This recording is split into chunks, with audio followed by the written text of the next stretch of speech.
But in the end, I said it before with China, we signed an unbelievable deal with China, $50 billion in purchases, and we're doing great. Any changes to NATO where a NATO country gets attacked, but they're not paid enough dues, so the United States doesn't defend them? Well, I've said that to them. I said, if you're not going to pay, we're not going to defend. I said that 7 years ago.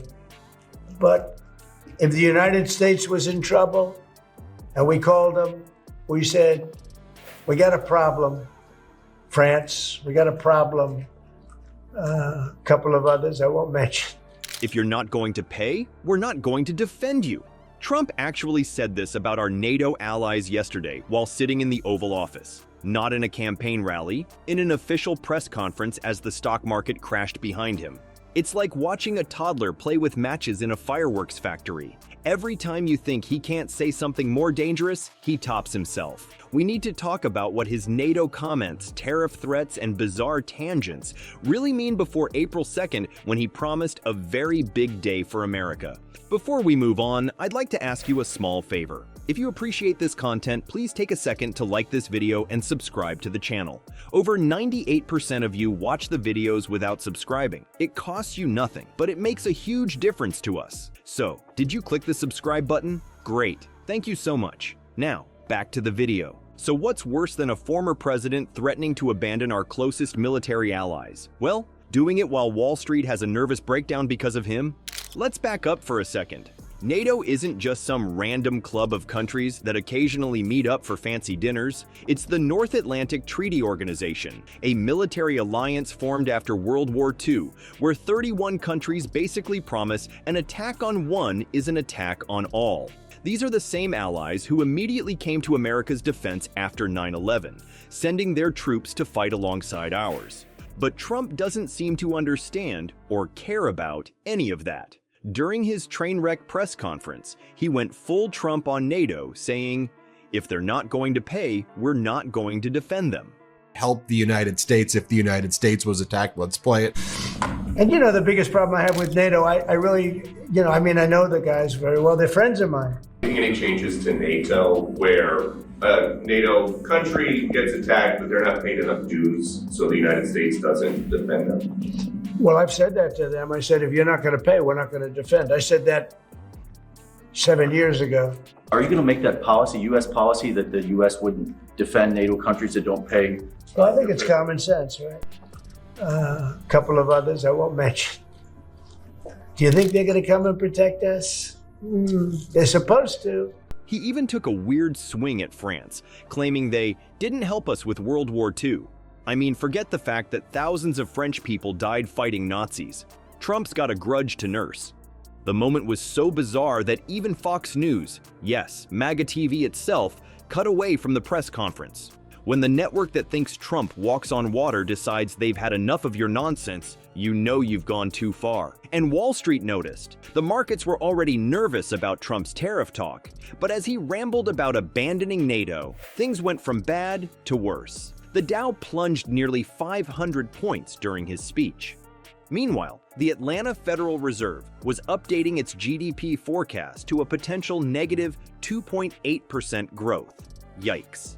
Nothing says stable genius like tanking the economy while you're still just talking about what you might do. The scariest part? Vladimir Putin was probably watching with a big smile on his face. Breaking up NATO has been Putin's dream for decades. Trump's basically doing Russia's work for free, unless there's something we don't know about his finances. NATO Secretary General Jens Stoltenberg had to come out and remind everyone that NATO is not a protection racket, but an alliance based on collective security. And because of that, they paid hundreds of billions of dollars. I said, if you're not going to pay your bills, we're not going to defend you.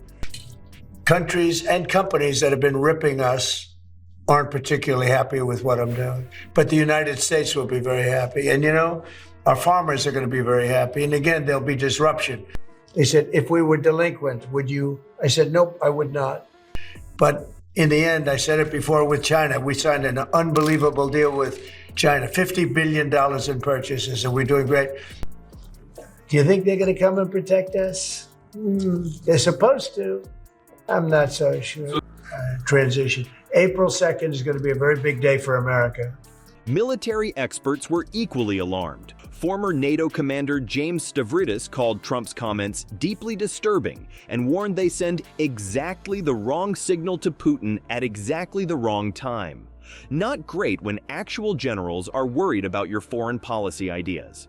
And all this before Trump's big announcement on April 2nd about tariffs and trade wars. If threatening 70-plus years of military cooperation can crash the market, imagine what his actual economic policies might do. But if the United States was in trouble and we called them, we said, we got a problem, France, we got a problem. And it also went for the attack. But if they got attacked, they said, well, does that mean you won't defend us? I said, are you current or are you delinquent? And, the biggest problem I have with NATO, I really, I know the guys very well. They're friends of mine. And I love Japan. Yeah, quite literally, NATO has very recently come to the defense of the United States. Picture this. Trump proclaims April 2nd will be a very big day for America, while economists are already reaching for the aspirin bottles. His bold tariff announcement is giving Wall Street the jitters faster than you can say stable economic genius. When not busy threatening our NATO buddies, Trump was casually dropping economic grenades that would cause short-term interruptions, which is billionaire speak for your grocery bills are about to explode. The press conference took a sharp turn from international relations disaster to economic fantasy hour. Trump promised temporary tariff exemptions to Canada and Mexico while drawing a hard line with April 2nd as his deadline. But here's where things get truly Trumpy. In the same breath he claimed day one prices will come down, he admitted these policies would cause short-term interruptions. That's like saying your diet plan includes eating more cake. Basic economics tells us that tariffs typically mean one thing. Consumers pay more for stuff. It's Econ 101. But apparently Trump skipped that class at Wharton. The real kicker? Trump insisted farmers would be very happy about the inflation his policies would cause. Yes, because nothing makes farmers happier than Americans being able to afford fewer of their products. Makes perfect sense in Trump's upside-down economic universe. Just when you thought the press conference couldn't get weirder, Trump decided to play space matchmaker. Commenting on stranded astronauts, he mused, I hope they like each other, but they've been left up there.